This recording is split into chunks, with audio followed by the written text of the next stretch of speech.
Hello दोस्तों, welcome to my channel current affairs A to Z. ये मेरे channel का थर्ड वीडियो है। लास्ट वीडियो को आप लोगों ने बहुत पसंद किया था, इसलिए आप लोगों को थैंक यू। इस वीडियो में मैंने फरवरी मंथ के जो हुआ था वो था हमारा बजट। इस बजट से रिलेटेड कुछ क्वेश्चन आंसर्स को लेके डिस्कस किया है। फरवरी मंथ का कोई भी करंट अफेयर्स इस वीडियो में टच नहीं किया मैंने, उसके लिए आप लोगों को नेक्स्ट वीडियो तक वेट करना पड़ेगा। और आप लोगों को बजट रिलेटेड बहुत सारे क्वेश्चन आंसर्स के डिस्कशन इस वीडियो में मिल जाएंगे। तो ओके, और इंट्रोडक्शन को लंबा ना करते हुए चलिए हम वीडियो में आगे बढ़ते हैं। The first question is who made the first budget of India? India का पहला बजट किन्होंने बनाया था?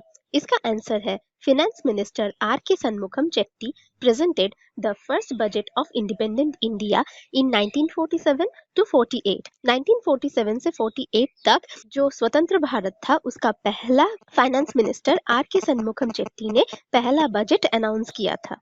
The second question is who presented the Indian budget 2021? 2021 का इंडियन बजट किन्होंने प्रेजेंट किया था? इसका आंसर है finance minister Nirmala Sitharaman on 1 February.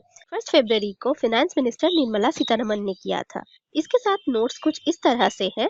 This was the first paperless budget for the presentation of budget 2021. Finance Minister Nirmala Sitharaman has ditched the Swadeshi Bahi Khata and has switched to a Made in India tablet. 2021 का budget पहला paperless budget था। इसके लिए हमारे finance minister Nirmala Sitharaman ने स्वदेशी बही खाता को डिच करके मेड इन इंडिया टैबलेट का इस्तेमाल करते हुए दिखे। The third question is in which article of Indian Constitution annual financial statement is mentioned? Bharat के संविधान में कौन से आर्टिकल में एनुअल फाइनेंस स्टेटमेंट मेंशन किया गया है? इसका आंसर है आर्टिकल नंबर 112। इसके साथ नोट्स कुछ इस तरह से है। Article 112 of the Constitution requires the government to present to Parliament a statement of estimated receipts and expenditure in respect of every financial year.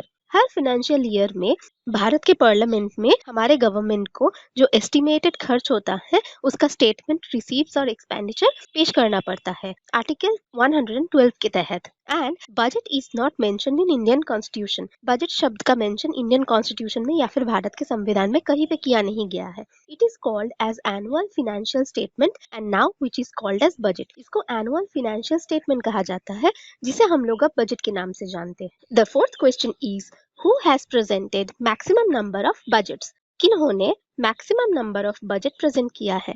इसका आंसर है मोरारजी देसाई। इसके साथ नोट्स कुछ इस तरह से हैं। Morarji Desai has presented 10 budgets which is the highest count. Morarji Desai ने 10 बजट पेश किया है जो सबसे ज्यादा है। Followed by P Chidambaram 9। इसके बाद आते हैं पी चिदम्बरम जिन्होंने 9 बजट पेश किया था। उसके बाद आते हैं प्रणब मुखर्जी जिन्होंने 8 बजट पेश किया था। The fifth question is what time the union budget was presented 2021? 2021 का यूनियन बजट कब पेश किया गया था, मतलब कितने बजे? इसका आंसर है 11 AM, मतलब सुबह 11 बजे। इसके साथ नोट्स कुछ इस तरह से हैं। The Union Budget was announced at 5 p.m. on the last working day of February until 1999. 1999 तक जो यूनियन बजट होता था वो शाम को 5 बजे ही अनाउंस किया जाता था। A practice inherited from the British era, जो ब्रिटिश टाइम से चलता आ रहा था। It was Yashwant Sinha, the then finance minister in the BJP-led NDA government under Atal Bihari Vajpayee, who changed ritual in 1999 by announcing the union budget at 11 AM. इसको change किया था 1999 में हमारे जो फिनेंस मिनिस्टर थे तब के यशवंत सिन्हा। जब हमारे प्राइम मिनिस्टर अटल बिहारी वाजपेयी जी हुआ करते थे तब उन्होंने ये रिचुअल चेंज करके सुबह 11 बजे पहली बार यूनियन बजट अनाउंस किया था। The sixth question is which app has been launched for budget 2021 to 2022? 2021-2022 का बजट पेश करने के लिए कौन सा ऐप लॉन्च किया गया है? इसका आंसर है union budget mobile app. The seventh question is how long is the budget 2021 speech in India? India के 2021 के बजट का स्पीच कितना लंबा था? इसका आंसर है 112 मिनट्स, 112 मिनट का। इसके साथ नोट्स कुछ इस तरह से है। Nirmala Sitharaman last year she delivered the longest budget speech ever despite the fact that she cut it short for being unwell. Last year Nirmala Sitharaman ने लॉन्गेस्ट बजट स्पीच दिया था पर उन्होंने इसे कट शॉर्ट कर दिया था क्योंकि उनकी तबीयत खराब हो गई थी। On the budget day of 2020 she spoke for 162 minutes. 2020 के बजट डे पे उन्होंने 162 मिनट तक स्पीच दिया था, 2 hours and 42 minutes, जो कुल मिला के 2 घंटे और 42 मिनट होते हैं। In Lok Sabha to break her own record of the longest budget speech delivered in 2019, Lok Sabha में स्पीच उन्होंने दिया था, तो अब उन्होंने एक और रिकॉर्ड ब्रेक किया था जो लास्ट ईयर का था। उनका अपना ही रिकॉर्ड था लॉन्गेस्ट बजट स्पीच का, जो 2019 में उन्होंने दिया। The 8th question is what are the 3 types of budget 2021? 2021 के 3 टाइप के बजट कौन कौन से हैं? इसका आंसर है balance budget, surplus budget and deficit budget. इसके साथ नोट्स कुछ इस तरह से हैं। Balance budget, a government budget is said to be a balance budget if the estimated government expenditure is equal to expected government receives in a particular financial year. एक government budget को तभी balance budget कहा जाता है जब government का estimated expenditure उसके expected receipt से, गवर्नमेंट रिसीप्ट से इक्वल हो, और वो भी एक फाइनेंशियल ईयर में। Surplus budget, a government budget is said to be a surplus budget if the expected government revenues exceed the estimate government expenditure in a particular financial year. एक government budget तभी surplus budget कहा जाता है जहां पे expected government revenues estimated government expenditure से एक financial year में एक्सीड कर जाता है, मतलब मिलता नहीं, ज्यादा हो जाता है। Deficit budget, a government budget is said to be a deficit budget if the estimated government expenditure exceeds the expected government revenues in a particular financial year। एक पर्टिकुलर फाइनेंशियल ईयर में अगर government budget estimated government expenditure से expected government revenues exceed कर जाता है तो उसे कहते हैं deficit budget. The 9th question is what are the 6 pillars of the budget 2021 to 2022? 2021 से 2022 के बजट का 6 पिलर्स कौन कौन से हैं? Number 1 health and wellbeing, Number 2 physical and capital infrastructure, Number 3 inclusive development of aspirational India, Number 4 reinvigorating human capital, Number 5 innovation and R&D, Number 6 minimum government and maximum governance. The 10th question is which new central healthcare scheme has been announced in budget 2021 to 2022? 2021 से 2022 के budget में कौन सा central health care scheme announce किया गया है? इसका answer है द प्रधानमंत्री आत्मनिर्भर स्वस्थ भारत योजना। इसके साथ नोट्स कुछ इस तरह से हैं। The scheme will have an outlay of rupees 64,181 crore over the next 6 years. इस स्कीम के तहत 64,181 करोड़ रुपीज नेक्स्ट 6 ईयर्स तक खर्च किए जाएंगे। The PM Atmanirbhar Swasth Bharat Yojana will develop the capacities of primary, secondary and tertiary healthcare system, strengthen existing institutions and create new institutions. New institutions create करेंगे, existing institutions को strengthen करेंगे और primary, secondary और tertiary healthcare system capacities को develop करेंगे। To cater to detection and cure of new and emerging disease, और cure और detect करेंगे न्यू और इमर्जिंग जो डिजीजेस हैं उनको। The 11th question is how much money will be spent on health care sector announced in budget 2021? Budget 2021 में health care sector में कितना मनी अनाउंस किया गया है? इसका आंसर है 2,23,846 लाख करोड़। इसके साथ नोट्स कुछ इस तरह से हैं। The budget outlay of rupees 2,23,846 crore which up 137% compared to rupees 94,452 crore in previous year. अगले साल 94,452 करोड़ रुपीस को 137% तक बढ़ाया गया है और बजट आउटले को 2,23,846 करोड़ किया गया है। The 12th question is what is the budget of स्वच्छ भारत 2.0 मिशन? स्वच्छ भारत 2.0 मिशन के तहत कितना बजट दिया गया है? इसका आंसर है 1.41 लाख करोड़।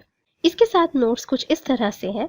द स्वच्छ Bharat mission 2.0 would be implemented over 5 years। यह स्वच्छ भारत मिशन 2.0 अगले 5 साल में इम्प्लीमेंट किया जाएगा, जो है 2021 से लेकर 2026 तक, with N outlay of 1.41 lakh crore, जिसके तहत 1.41 लाख करोड़ खर्च किए जाएंगे। The 13th question is what was the change in corporate and personal income tax rate in budget 2021?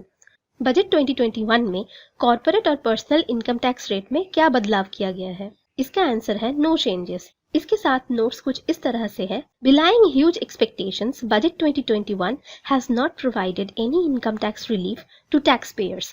Budget 2021 में बहुत ह्यूज एक्सपेक्टेशंस होने के बावजूद भी कोई भी इनकम टैक्स पर रिलीफ नहीं किया गया है। No changes in income tax slabs में भी कोई चेंजेस नहीं हुए हैं और रेट्स में भी have been proposed. Nor have any additional tax exemptions or deductions has been introduced. कोई भी एडिशनल टैक्स बढ़ाया नहीं गया या फिर घटाया भी नहीं गया। Standard deduction for the salaried and pensioners also remain same as before.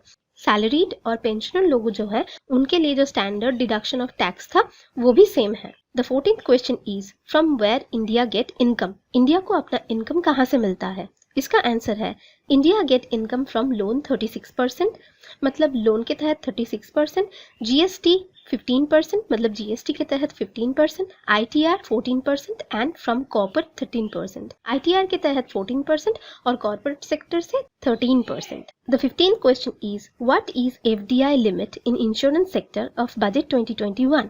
Budget 2021 में इंश्योरेंस सेक्टर में एफडीआई ने कितना लिमिट रखा है?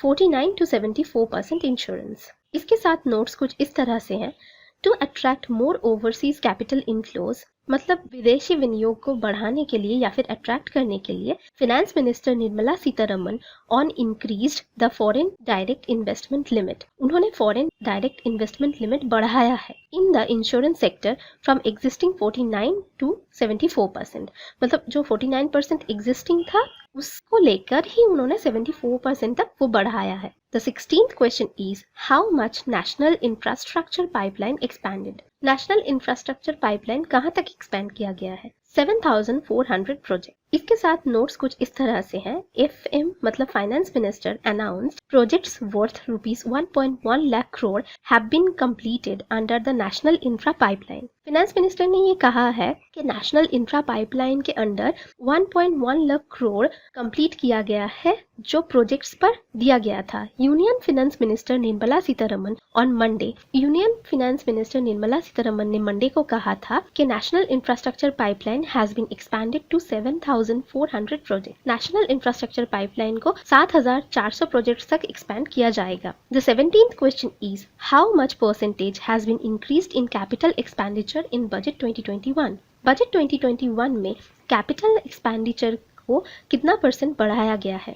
वो है 34.5%।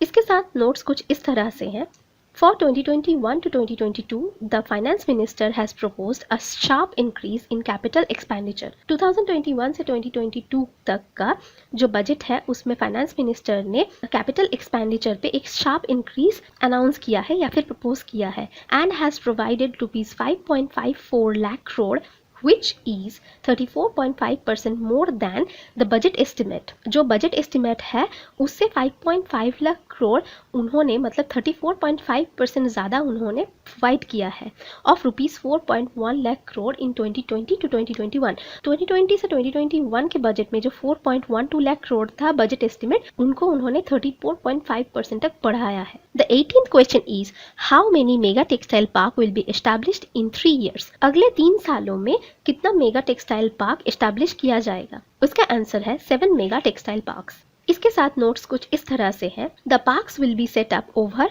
1000 acres of land with world class infrastructure and plug and play facilities। Plug and play facilities और world class infrastructure लेके 1000 एकड़ से ऊपर लैंड में ये पार्क सेटअप किए जाएंगे। Will be addition to the ₹10,683 crore production link initiative scheme for technical textiles and man-made fiber। man-made fiber और technical textiles के फील्ड में 10,683 करोड़ प्रोडक्शन लिंक किए गए हैं जिसको PLI भी कहा जाता है। The 19th question is What is the full form of ARC? ARC का फुल फॉर्म क्या है? Asset Reconstruction Committee।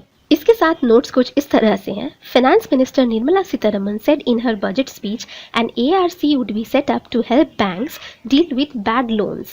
Finance minister Nirmala Sitharaman ने अपने बजट स्पीच में ये कहा है कि एक ARC सेटअप किया जाएगा, मतलब एसेट रिकंस्ट्रक्शन कमेटी सेटअप किया जाएगा बैंक को बैड लोन से डील करने के लिए। And later clarified the government would not be funding it. और बाद में ये क्लैरिफाई किया है कि गवर्नमेंट इस कमिटी को कोई भी फंडिंग नहीं देने वाली है। The 20th question is for whom the double taxation has been removed in budget 2021।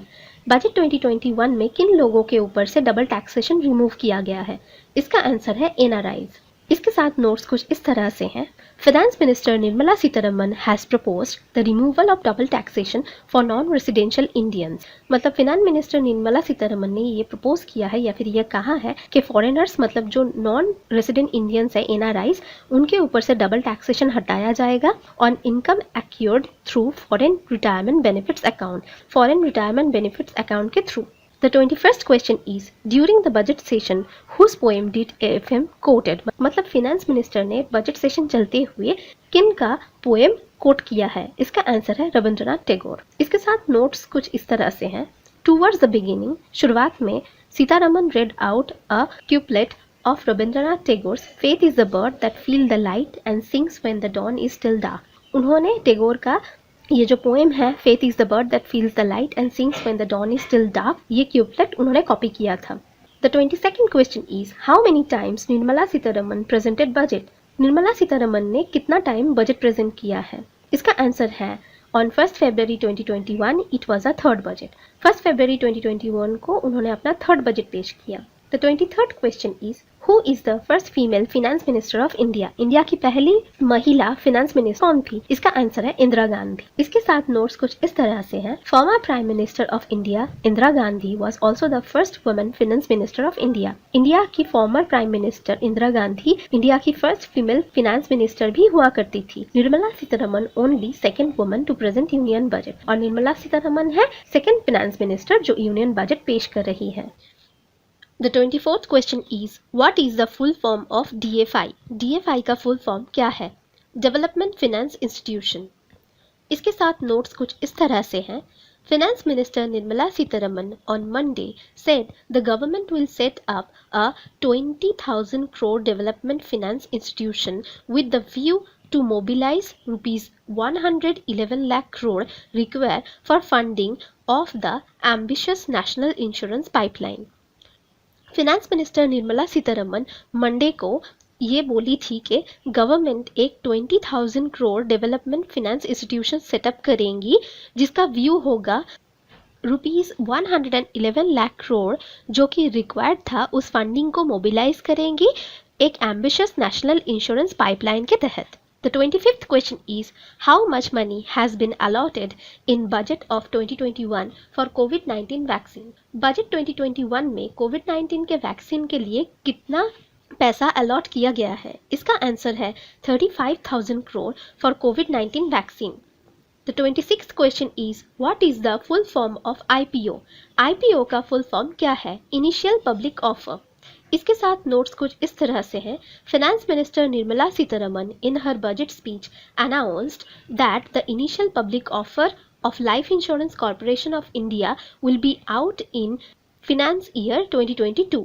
Finance minister Nirmala Sitharaman ने उनके बजट स्पीच में ये अनाउंस किया है कि जो इनिशियल पब्लिक ऑफर है life insurance corporation of India का वो फाइनेंशियल ईयर 2022 में आउट हो जाएगा। The 27th question is what is the full form of NRA? NRA का फुल फॉर्म क्या है? इसका आंसर है नेशनल रिक्रूटमेंट एजेंसी। इसके साथ नोट्स कुछ इस तरह से हैं। NRA will conduct a common preliminary examination for various recruitments in the central government. NRA एक कॉमन प्रिलिमिनरी एग्जामिनेशन लेता है जो कि सेंट्रल गवर्नमेंट के बहुत सारे पोस्ट को वेरियस पोस्ट्स में रिक्रूटमेंट्स करती है। But in this budget 2021 nothing has been said about NRA। 2021 के बजट में NRA के बारे में कुछ बताया नहीं गया है।